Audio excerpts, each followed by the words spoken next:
तो CA inter Jain 26 की तैयारी करने वाले हमारे सभी लिसनर्स के लिए आज हम जीएसटी रिटर्न्स के इस जाल को कह सकते हैं सुलझाने जा रहे हैं। हाँ, और हमारे पास कुछ बहुत डिटेल चार्ट्स भी हैं। बिल्कुल। और हमारा मिशन है कि इनमें से एग्जाम के लिए जो सबसे जरूरी बातें हैं बस उन्हें निकालें।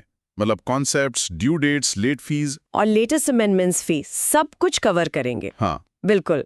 मैंने देखा है कि अक्सर स्टूडेंट्स GSTR1, GST3B और ये जो QRMP स्कीम है इसमें बहुत कंफ्यूज हो जाते हैं। बहुत ज्यादा। तो आज हमारा फोकस रहेगा इन कॉन्सेप्ट्स को क्रिस्टल क्लियर करने पर, और ये भी देखेंगे कि एग्जामिनर कहाँ से सवाल पूछ सकता है, खासकर MCQs और प्रैक्टिकल प्रॉब्लम्स में। पास पेपर्स और आरटीपी ट्रेंड्स को भी ध्यान में रखते हुए, है ना? एग्जैक्टली। ठीक है, तो चलिए फिर इस पर एक गहरी एग्जाम ओरिएंटेड नजर डालते हैं। तो सबसे पहले दो सबसे फंडामेंटल रिटर्न्स, GST1 और GST3B। जी। हमारे सोर्स मटेरियल में GSTR1 को स्टेटमेंट ऑफ आउटवर्ड सप्लाई कहा गया है। ये सिर्फ एक स्टेटमेंट क्यों है, रिटर्न क्यों नहीं, क्या फर्क है इसमें? ये एक बहुत ही महत्वपूर्ण अंतर है और एग्जाम में कंसेप्चुअल क्लैरिटी के लिए बहुत जरूरी है। अच्छा। देखिए, GSTR1 जो सेक्शन 37 के अंडर आता है, उसमें आप सिर्फ अपनी सेल्स की जानकारी देते हैं, मतलब आपकी आउटवर्ड सप्लाईज। ओके। आप बस सरकार को बता रहे हैं कि इस महीने आपने किसे क्या बेचा और कितने का बेचा। इसमें ₹1 का भी टैक्स पेमेंट इन्वॉल्व नहीं है। कोई पेमेंट नहीं। कोई नहीं। इसीलिए ये सिर्फ एक ब्यौरा है, एक स्टेटमेंट है। दूसरी तरफ रिटर्न वो डॉक्यूमेंट होता है जिसमें आप अपनी टैक्स लाइबिलिटी का पूरा हिसाब किताब करके उसका पेमेंट करते हैं। जैसा GSTR3B में होता है। बिल्कुल, जैसा GSTR3B में होता है। अच्छा, तो GSTR1 is all about reporting yes. and GSTR3B is about reporting plus payment. Perfect. अब सोर्स चार्ट में GSTR1 की ड्यू डेट्स को लेकर दो रास्ते दिख रहे हैं, एक मंथली और एक क्वार्टरली। ये किन लोगों पर लागू होता है? हाँ, ये आपके टर्नओवर और आपकी चुनी हुई स्कीम पर निर्भर करता है। ज्यादातर टैक्स पेयर्स, मतलब जिनका टर्नओवर एक लिमिट से ज्यादा है, उन्हें GSTR1 हर महीने की 11 तारीख तक फाइल करना होता है। हर महीने की 11 तारीख? जी, लेकिन जो छोटे टैक्स पेयर्स हैं, जिनका एग्रीगेट टर्नओवर पिछले फाइनेंशियल ईयर में 5 करोड़ तक था। 5 करोड़ तक? हाँ, उनके पास एक ऑप्शन होता है जिसे हम QRMP स्कीम कहते हैं, मतलब quarterly return monthly payment. QRMP। वो चाहें तो GSTR1 हर क्वार्टर के खत्म होने के बाद अगले महीने की 13 तारीख तक फाइल कर सकते हैं। यहीं पर एक बहुत दिलचस्प चीज दिख रही है। QRMP वालों के लिए IFF मतलब इनवॉइस फर्निशिंग फैसिलिटी, हाँ, इसकी ड्यू डेट हर महीने की 13 तारीख है। मतलब जब रिटर्न क्वार्टरली फाइल कर रहे हैं तो ये हर महीने IFF फाइल करने का क्या लॉजिक है? ये तो काम बढ़ाने वाली बात हो गई। नहीं, बिल्कुल नहीं। एक्चुअली ये काम बढ़ाने वाली नहीं, बल्कि बिजनेस को स्मूथली चलाने का एक तरीका है। अच्छा, कैसे? आप सोचिए, अगर आप एक QRMP डीलर हैं, आप अपने अप्रैल जून क्वार्टर का GSTR1 कब फाइल करेंगे? 13 जुलाई को, है ना? हाँ, 13 जुलाई को। तो आपके जिन B2B कस्टमर्स ने आपसे अप्रैल और मई में माल खरीदा था, उन्हें इनपुट टैक्स क्रेडिट मतलब ITC लेने के लिए जुलाई तक इंतजार करना पड़ेगा। ओ, समझ गया। उनका तो पूरा वर्किंग कैपिटल ब्लॉक हो जाएगा 2-3 महीने के लिए। इससे तो बिजनेस रिलेशनशिप्स भी खराब हो सकते हैं। एग्जैक्टली। IFF इसी प्रॉब्लम का सोल्यूशन है। ये एक ऑप्शनल सुविधा है। ऑप्शनल है? हाँ, QRMP डीलर चाहें तो क्वार्टर के पहले 2 महीनों के लिए, जैसे अप्रैल और मई, अपनी B2B इनवॉइसेस को IFF के जरिए अगले महीने की 13 तारीख तक अपलोड कर सकते हैं। सिर्फ B2B इनवॉइसेस? हाँ, ये बहुत जरूरी पॉइंट है, सिर्फ B2B। इससे होता यह है कि उनके खरीदारों के GSTR2B में वो क्रेडिट तुरंत दिखने लगता है और वो अपना ITC क्लेम कर सकते हैं। और तीसरे महीने का, जून का? तीसरे महीने की B2B इनवॉइसेस और सारी B2C इनवॉइसेस, वो सब क्वार्टरली GSTR1 में चले जाती हैं। Got it. एग्जाम के नजरिए से IFF एक बहुत ही पसंदीदा टॉपिक है। MCQs में इसकी ड्यू डेट और इसका B2B तक सीमित होना या अक्सर पूछा जा सकता है। अच्छा, तो इस बात को थोड़ा और खोलते हैं। GSTR1 या IFF से हमारी सेल्स की जानकारी सिस्टम में चली गई। अब आते हैं GSTR3B पर, जिसे सोर्स में सेक्शन 39 के तहत एक रेगुलर रिटर्न कहा गया है। इसका क्या रोल है? GSTR3B एक समरी रिटर्न है, महीने का फाइनल हिसाब किताब। फाइनल हिसाब किताब जी। इसमें आप अपनी आउटवर्ड सप्लाईज दिखाते हैं, आपकी इनवर्ड सप्लाईज जिस पर आप ITC क्लेम करते हैं, जिसका डेटा GSTR2B से आता है। ऑटो पॉपुलेट होके? हाँ, ऑटो पॉपुलेट होकर। हाँ। और अंत में आपकी जो नेट टैक्स लायबिलिटी बनती है उसका कैलकुलेशन करके आप पेमेंट करते हैं। मतलब ये असली रिटर्न है क्योंकि इसमें टैक्स का भुगतान हो रहा है। बिल्कुल। सोर्स के हिसाब से मंथली फाइलर्स के लिए इसकी ड्यू डेट है अगले महीने की 20 तारीख और QRMP वालों के लिए ये क्वार्टर खत्म होने के बाद अगले महीने की 22 या 24 तारीख होती है, जो उनके राज्य पर निर्भर करता है। मतलब पूरा फ्लो ऐसा है, पहले GSTR 1 में सेल्स दिखाओ या IFF में। हाँ, या IFF में वो डेटा खरीदार के GSTR 2B में जाएगा जहां से वो ITC क्लेम करेगा और फिर महीने के अंत में आप GSTR 3B में सब कुछ समराइज करके सरकार को अपना टैक्स पे कर दो। ये तो एक चेन की तरह काम करता है। बिल्कुल, ये डेटा का एक लॉजिकल फ्लो है और अगर इस चेन में कोई एक लिंक भी टूट जाए तो पूरा सिस्टम रुक सकता है। अच्छा। और यहीं पर एक बहुत ही महत्वपूर्ण नियम आता है जो हमारे सोर्स के दूसरे पेज पर दिया है, रूल 59(6).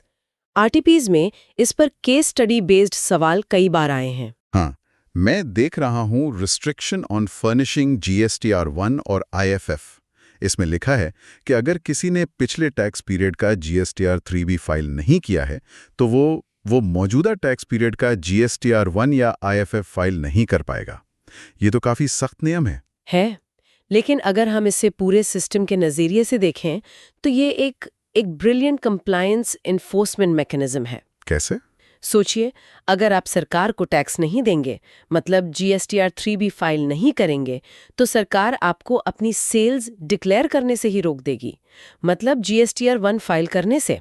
और जब मैं GSTR 1 फाइल नहीं करूंगा तो आपके खरीदार को ITC नहीं मिलेगा और वो मुझे फोन करेगा। बिल्कुल, वो आपको परेशान करेगा कि भाई मेरा ITC अटका हुआ है, जल्दी अपना रिटर्न फाइल करो। ये एक चेन रिएक्शन है जो बिना किसी सरकारी नोटिस के बिजनेस इकोसिस्टम के जरिए ही टैक्स पेयर पर कंप्लायंस का दबाव बनाता है। ये तो बहुत स्मार्ट मैकेनिज्म है। तो इस भरोसे पर चलने वाले सिस्टम में अगर कोई फिर भी देर कर दे तो लेट फीस का प्रावधान तो होगा ही। बिल्कुल होगा। सोर्स का पेज 50 तो पूरी तरह से लेट फीस को ही डेडिकेटेड है। GSTR 1 और 3B की लेट फीस को कैसे समझा जाए? इससे टर्नओवर के बेसिस पर बांटा गया है, मतलब इक्विटी का सिद्धांत है, छोटे व्यापारी पर कम बोझ, बड़े व्यापारी पर ज्यादा। ठीक है। सबसे पहले, अगर आपकी कोई टैक्स लायबिलिटी नहीं है, मतलब निल रिटर्न है, तो लेट फीस को 500 रुपए पे कैप कर दिया गया है, 250 CGST और 250 SGST। ये तो MCQ के लिए क्लासिक सवाल है। बिल्कुल। और अगर निल रिटर्न नहीं है तो?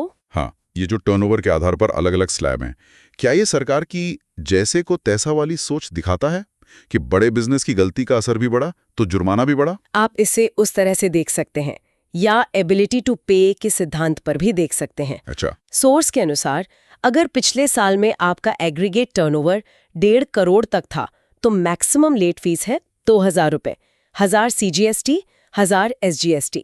1.5 करोड़ तक 2000। ठीक है। अगर टर्नओवर 1.5 करोड़ से 5 करोड़ के बीच था तो मैक्सिमम लेट फीस है 5000, मतलब 2500 प्लस 2500। और 5 करोड़ से ऊपर? तो मैक्सिमम लेट फीस है 10,000 रुपए, 5000 प्लस 5000। लेकिन ये तो मैक्सिमम लिमिट्स हैं। हाँ, ये मैक्सिमम लिमिट्स है।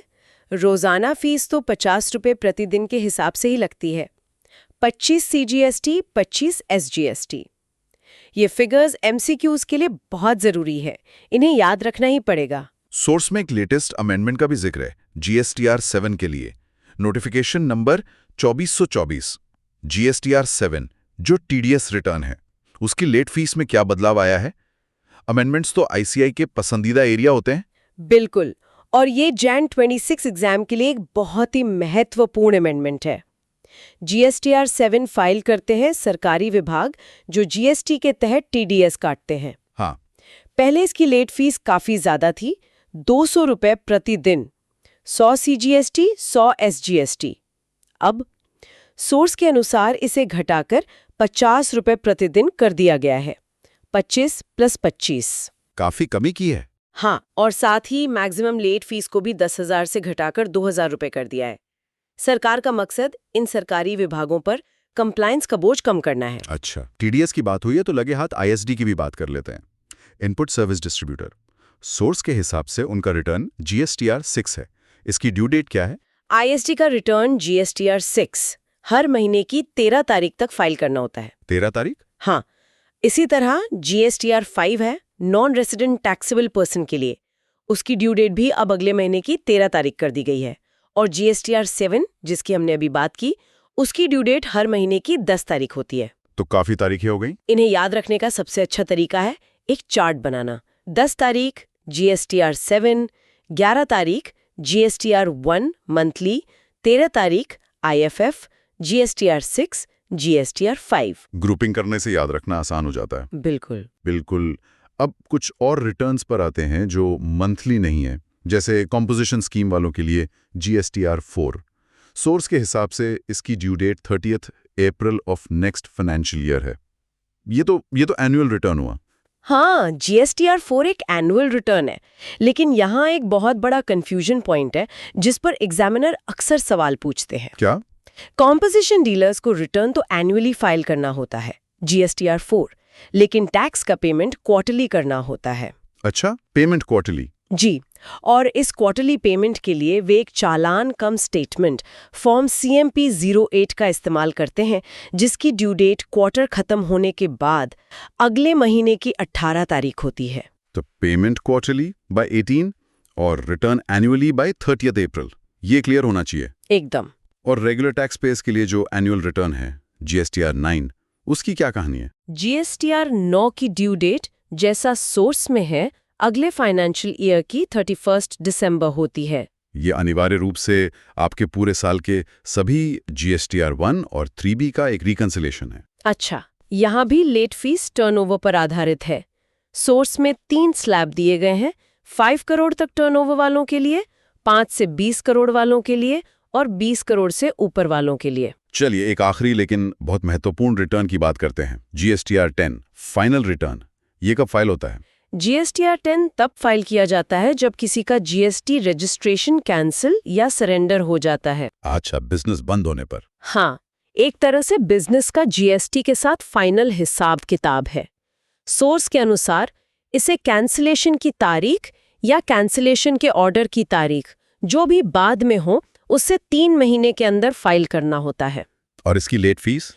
इसकी लेट फीस पर आमतौर पर कोई ऊपरी सीमा या कैप नहीं होता है। एक छोटी सी चूक बहुत भारी पड़ सकती है। ये एक प्रैक्टिकल पॉइंट है जो स्टूडेंट्स को याद रखना चाहिए। ये तो वाकई एक जरूरी बात है। तो इन सब का सार क्या निकला? संक्षेप में GST रिटर्न सिस्टम एक लॉजिकल फ्लो पर काम करता है। बिल्कुल। नंबर 1, आप अपनी बिक्री GSTR 1 या IFF में दिखाते हैं। सही। 2, ये डेटा आपके खरीदार के GSTR 2B में ऑटो पॉपुलेट होता है। और 3, फिर आप GSTR 3B में सब कुछ समराइज करके टैक्स का पेमेंट कर देते हैं।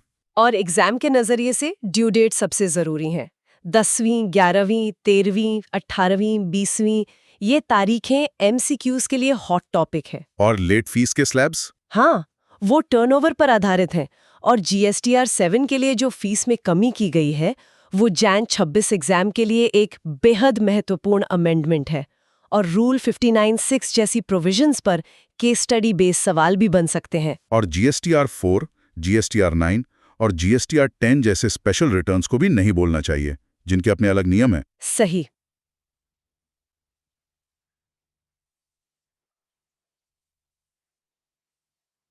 थोड़ा रुक कर एक बात है जो सोचने वाली है। बताइए, ये पूरा सिस्टम प्री-फिल्ड डेटा और ऑटोमेशन की ओर बढ़ रहा है। GSTR 2 पहले से ही ऑटो जेनरेटेड है। भविष्य में GSTR 3B भी काफी हद तक GSTR 1 और 2B से ऑटो पॉपुलेट हो सकता है। हाँ, ये तो हो रहा है। तो एक CA स्टूडेंट को सिर्फ ये नहीं रटना चाहिए कि क्या और कब फाइल करना है। उसे ये सोचना चाहिए कि इस डेटा फ्लो के पीछे क्यों क्या है। मतलब the why behind the what. बिल्कुल। एक फॉर्म का डेटा दूसरे को कैसे प्रभावित करता है।